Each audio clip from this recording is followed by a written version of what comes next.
ఏందక్క ముగ్గు ఇలా ఉందని చెప్పి తిట్టుకోమాకండ్రా బాబోయ్. అది ముగ్గు కాదురా నాయనోయ్. ఇంట్లో పీపిండి కేజీ పీపిండి పట్టించుకొని ఉన్నా. మరి మంగమ్మ శబ్దం చేశాను కదా, మరి చేసినప్పుడు ఏదో ఒకటి చేయాలి కదా, అందుకే పీపిండితో ముగ్గులు వేస్తున్నారా బాబు.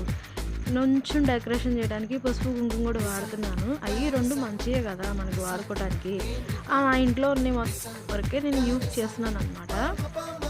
సరేలేరా, ఇందుకే నా ముగ్గు ఎట్టుందో చూడండి. పడవల్లో తామర పువ్వులు వెళ్తున్నాయిరా బాబు.